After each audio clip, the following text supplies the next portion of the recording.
Baik, halo semuanya. Perkenalkan, nama aku Rasya Putra Hakim dengan NIU 565188. Jadi hari ini aku mau ngebahas satu topik yang menurut aku cukup menarik. Jadi begini, pas aku ke Jakarta, aku melihat banyak sekali gedung-gedung yang besar dan tinggi. Tentunya ini dimiliki oleh perusahaan yang asetnya sudah miliaran atau bahkan triliunan. Kemudian aku berpikir, kira-kira keuntungan yang sangat besar itu dipakai buat apa ya? Apakah untuk menanam modal investasi? Apakah untuk memperluas bisnis? Apakah untuk melakukan penelitian? Atau bahkan untuk membeli barang mewah sang pemilik? Tapi, tapi kalian tahu nggak sih, kalau sebenarnya ada satu perusahaan yang menyerahkan semua keuntungannya, bahkan kepemilikannya, untuk menyelamatkan bumi, untuk keberlanjutan alam. Nah, nama perusahaan itu adalah Patagonia. Jadi, kali ini aku akan ngebahas bagaimana Patagonia mengubah cara memandang bisnis, keuntungan, dan keberlanjutan. Kita hidup di dunia yang sangat konsumtif. Setiap hari kita melihat iklan baru, tren fashion baru, diskon besar-besaran.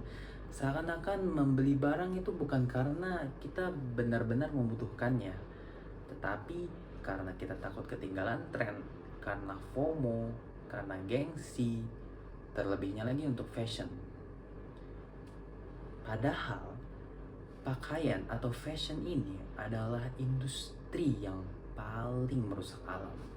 Untuk memproduksi pakaian diperlukan air dengan jumlah yang sangat besar. Pabriknya menghasilkan limbah, menyumbang polusi karbon yang tinggi. Dan ironisnya lagi, sebagai industri yang paling merusak alam, produk-produk ini hanya dipakai beberapa kali sebelum pada akhirnya berakhir di tempat sampah. Di tengah budaya yang fast fashion ini, Patagonia hadir dengan cara yang cukup aneh tapi menarik. Jadi begini, mereka pernah memasang banner bertulisan "Don't buy this jacket". Jangan beli jaket ini. Terdengar gak masuk akal kalau di dalam bisnis, karena itu sama aja kayak UGM untuk nyuruh orang jangan daftar di sini, atau seperti Preksu yang nyuruh kalian untuk masak di rumah aja, jangan beli masakan kami.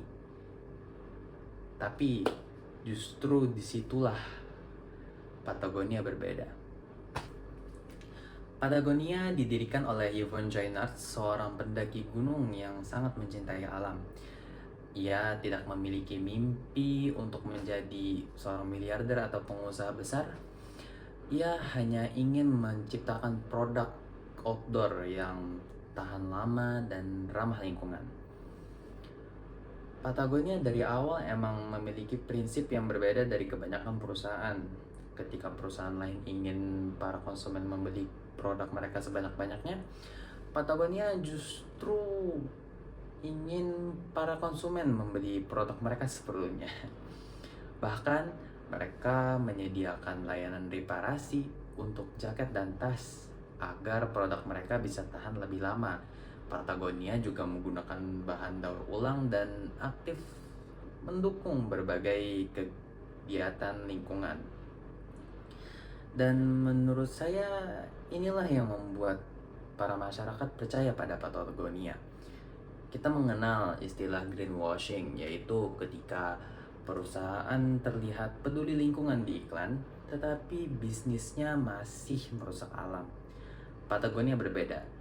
Mereka tidak hanya berbicara, mereka benar-benar mengambil tindakan. Wujud manifestasi dari we walk the talk, not only talk the talk. Jadi, sustainability bukan sekedar strategi marketing Patagonia, tetapi sustainability adalah identitas dari Patagonia itu sendiri. Pada tahun 2022, Patagonia mengambil keputusan yang cukup mengejutkan dunia bisnis. Yvon Chayner dan keluarganya menyerahkan kepemilikan perusahaan tersebut untuk tujuan alam. Ya, tujuan alam. Jadi perusahaan yang biasanya menghasilkan keuntungan untuk memperkaya para investor dan keluarga, kini keuntungannya digunakan untuk melawan krisis iklim dan melindungi alam.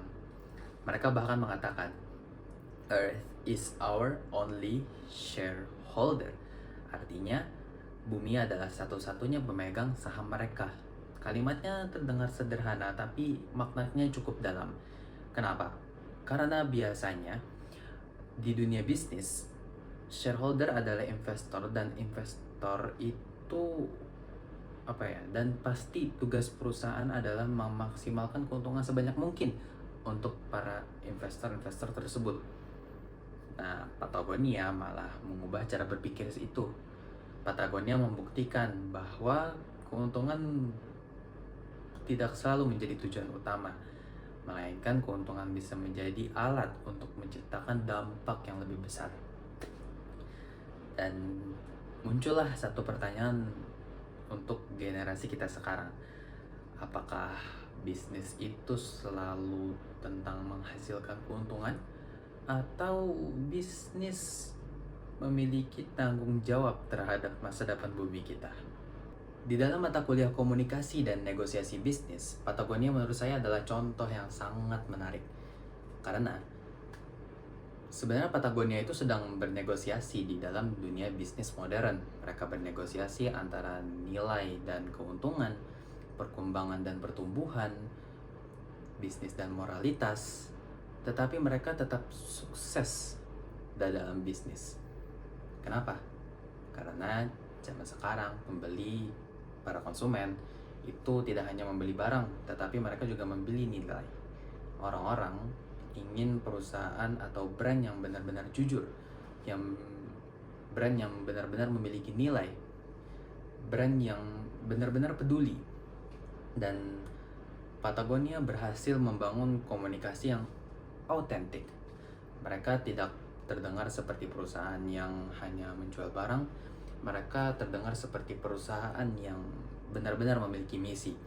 Dan ketika sebuah perusahaan memiliki misi yang jelas, orang tentu akan lebih mudah percaya.